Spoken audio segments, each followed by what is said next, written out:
Kamusta sa inyong lahat? Ngayon araw na ito ay tatalakayin natin kung saan ang sinasabi sa Biblia na salitang Ophir. Ang Pilipinas ay ang lupain ng Ophir kung saan ginamit ang ginto ni Haring Solomon upang buuin ang templo. Ayon sa Biblia, Isayas Kabanata 13 talata 12. Gagawin kong mas mahalaga ang isang tao kaysa sa pinong ginto, kahit isang tao kaysa sa gintong kalang ng Ophir. Na dito sa kwento na ito ang ilang makasaysayang ebidensya na susuporta sa katotohanan ng pahayag na ang Pilipinas ay ang Land of Ophir kung saan nagmula ang King Solomon's gold na ginamit sa pagtatayo ng templo. Genesis Kabanata 10 ay ang panimulang punto. Ang unang pagbanggit ng pangalang Ophir ay nasa aklat ng Genesis Kabanata 10.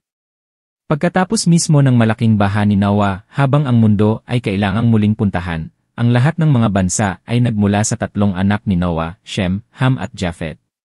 Ang mga anak ni Sem ay sina Elam, Ashur, Arphaxad, Lud at Aram. Mula sa Arphaxad ay dumating si Sela, at si Sela ang ama ni Eber na lahing Hebreo. Si Eber ay may dalawang anak na lalaki, si Peleg ay nagtungo sa kanluran at naging ama sina Abraham, Isaac at Jacob o Israel. Habang ang iba pang grupo ng mga Hebreo ay nagmula kay Joktan na may 13 anak at nanirahan patungo sa silangan at tatlo sa kanila sina Ophir, Sheba at Havilah ay nanirahan sa isang lugar na inilarawan bilang ang mga isla ng dagat. Ito ang focal point ng aming paghahanap para sa Ophir. At sa Biblia Kings Kabanata 9 mga bersikulo 26 at 27 ay nagpapakita ng Ophir bilang biblikal na Eldorado. At si Haring Solomon ay gumawa ng hukbong dagat ng mga barko sa Ezronggeber na nasa tabi ng Eloth sa baybayin ng dagat na pula sa lupain ng Edon. At ipinadala ni Hiram sa hukbong dagat ang kanyang mga lingkod, mga shipmen na may kaalaman sa dagat, kasama ang mga lingkod ni Solomon. At sila ay dumating sa Ophir at kinuha mula doon ang mga ginto, na may 28 tonelada at dinala ito kay Haring Solomon. Ang konteksto ng mga talatang ito ay ang paghahanda ni Haring Solomon na magtayo ng unang templo sa Jerusalem. Dapat itong itayo alinsunod sa plano ng Diyos at mga pagtutukoy na itinuro niya kay Haring Solomon sa pamamagitan ng isang pangitain. Ang pangunahing materyales sa pagtatayo ng templo ay espesyal na uri ng kakahuyan, cedar mula sa Lebanon at evergreens, mahalagang mga metal, tulad ng ginto at pilak, at iba pa. Ngayon narito ang isang palatandaan para sa aming paghahanap. Kapag kailangan ni Haring Solomon ng ginto upang maitayo ang templo sa Jerusalem, alam niya kung saan ito kukunin mula sa Ophir. At tandaan ang kasaganaan ng ginto sa Ophir. Sa isang kargamento lamang, ang mga shipmen ni Haring Solomon at Hiram ay nakakalap ng 420 talento ng ginto. Ito ay katumbas ng 28 tonelada ng ginto. Upang bigyan ka ng isang ideya tungkol sa kanyang dami, ito ay isang 2 buong truckload ng graba sa isang 10-wheeler dump truck. Wow! At isipin mo, iyon ay mabuti lamang para sa isang kargamento. Paano ang tungkol sa mga kasunod na pagpapadala ng tagapagmana?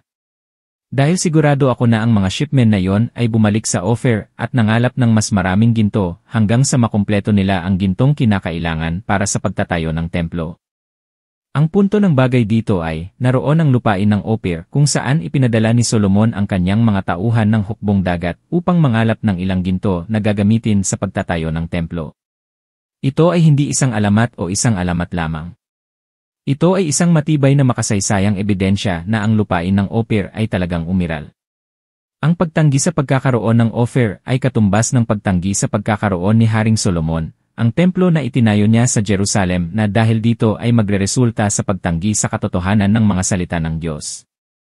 At ito ang nagdadala sa atin sa huling tanong, nasaan ang lupain na pinangalan ng Ophir?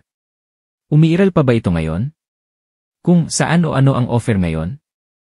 Dahil naglalaman ang aklat na ito ng mahahalagang dokumento, malalaman natin na hindi talaga naniniwala ang mga Kastila na si Ophir ay nasa India, isa sa mga naghahabol. Sa katunayan, ang ekspedisyon ng kabot na umalis sa Espanya noong Abril 3, taon 1526 ay nagkaroon ng isang lihim na misyon upang maghanap ng ruta patungo sa Tarsis, Ophir, China at Japan. Inilalarawan ng dokumento Gili, 78 kung paano hanapin ang lupain ng Ophir. Nagsimula ang gabay sa paglalakbay mula sa Cape of Good Hope sa Africa hanggang India, hanggang Burma, hanggang Sumatra, hanggang Moluccas, hanggang Borneo, hanggang Sulu, hanggang China, at sa wakas, Ophir. Ang Ophir ay sa harap ng China patungo sa dagat, ng maraming isla kung saan nagpulong ang mga Moluccans, Chinese, at Lekyos upang ipagpalit ang grupong ito ng mga isla ay hindi maaaring maging Japan dahil ang mga Moluccans ay hindi nakarating doon. Hindi ito maaaring Taiwan dahil hindi ito ang tinutukoy na maraming isla. Walang alinlangan na ang grupo ng mga isla sa harap ng China patungo sa dagat ay ang kasalukuyang Pilipinas. Ang tanong ay kung saan matatagpuan ang offer sa Pilipinas. Sinasabi ng mga record ng sinaunang Chino na ang mga sinaunang lugar ng kalakalan sa Pilipinas ay Mayi at Polillo. Tingnan mo, mayroon tayong Polillo Island hanggang sa kasalukuyan. Kinilala ni E. Otley Beyer si Mayi bilang Mindoro. Sinabi ni Air Jose Rizal, Blumentritt, Robertson, at Stango na ito ay Luzon sa bahagi o kabuuan. Kinilala ni Jose Rizal ang Polillo bilang Bohol o Bohol. Walang nag-aalala kay Air Jose Rizal. Kaya, mayroon lamang 3 posibleng lugar sa Pilipinas na makikilala bilang offer, ang mga ito ay Luzon, Mindoro, at Bohol. Mindoro para sa akin rings isang kampanilya pagdating sa mga bagay na ginto. Nagmula ito sa salitang Espanyol, mina de oro, na nangangahulugang mina ng gold o gold mine na nagpipilit sa akin na pag-isipan, maaari ba itong maging biblical Eldorado?